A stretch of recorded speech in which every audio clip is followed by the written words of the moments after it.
Well, thank you. I am excited to be here and going to run here. I didn't even go to practice in a little bit because we can't throw the ball in the ocean down the street here. So we got to get back and work on some shooting. But just really excited to be here. Tulane athletics is really starting to make a change. Timing is everything. Our football program is off to a great start. Really excited about what they're doing, and came in and got an opportunity to become the basketball coach at Tulane. I always tell the story. Before I accepted the job, I asked about 5 people that I really look up to, and asked if I should take the job. And all 5 people said, absolutely no, don't take the job. And so here I am today. And so, but I'm excited about it. We basically, something I've never done. I've been in this business now for 30 years, and never had an opportunity where I'm coaching an entirely different team. Out of the 15 guys that were on the team last year, only 2 returned. So we basically brought in 13 new players, transfers, high school kids, and just really excited about it. Some guys that have played at Kansas, and some that played at Arkansas, some other places. And so this is kind of their last opportunity. And we feel like we've got something to prove with this group. Again, I did not take this job to start over my career and win 4 or 5 games and try to get this thing going 4 or 5 years from now. I want to be like Coach, retired, let somebody come and pick me up, and I can just take a ride on and enjoy like a great place like LSU. So we're going to win some games, and we're going to have a lot of fun doing it. It'll be a little different than what they've done here before. Be a little exciting. We'll start pressing and doing some things. But this is a wonderful community, and again, one of the things that we also have to do is we've got to make sure that we keep some of the talent that's in this town and in this state here in Tulane. There's no reason that I should be going to other places and playing against young people from New Orleans or the state of Louisiana. So we're making this a priority that we have to recruit this city and this state. We've now, last year I think they didn't have any kids from the city or the state. We've got 3 now, and we want to make sure that we continue to grow that. That's extremely important.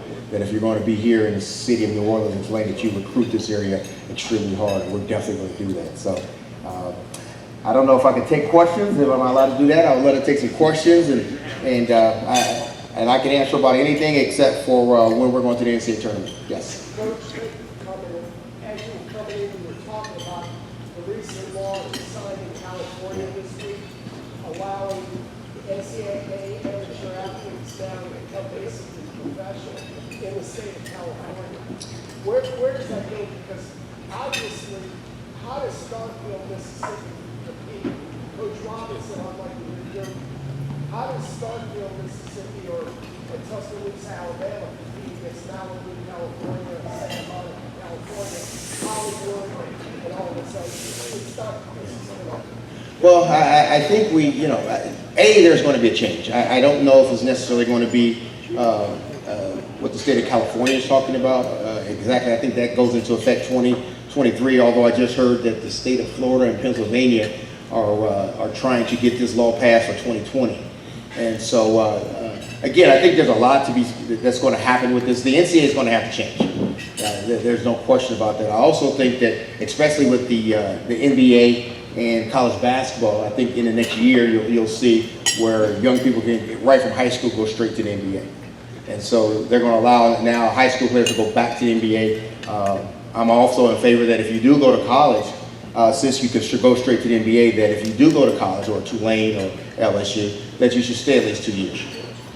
It's kind of the old baseball rule. So there's going to be some things that are going to change, but again, in regards to the likenesses of young people, I don't know if it matters if it's Hollywood. So for example, if you're in Starksville and you own a car dealership and you want to have a commercial and you want to have that young person on the commercial, I think a lot of times it's a lot easier for places like LSU and Starkville, some of those places that can do some of those things, except for a city. I just don't believe it's going to be as a major problem like what some people think in regards to the payment of student athletes. But there's going to be change because, again, to call student athletes amateurs right now, I'm not sure that that's what we are, because I'm a former student athlete. My son, of course, played for me also.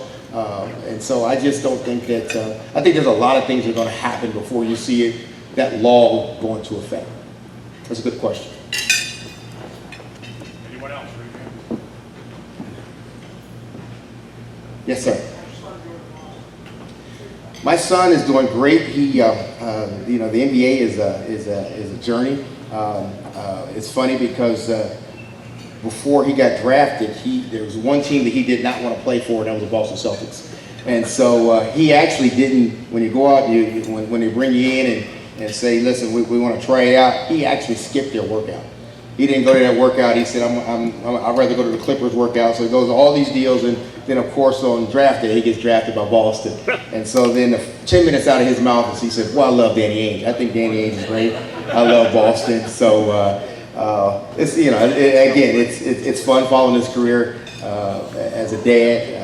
I don't get to do it as much as I would like to, but one of the greatest things that you can do as a father is follow your son and it's fulfilling his dreams, whether it's in playing professional basketball or he's a lawyer. And so just to follow him has been great, and hopefully he'll get to New Orleans and see what his dad can do down here in New Orleans. So. Yes, sir. Comment on your last 5 years in Georgia State.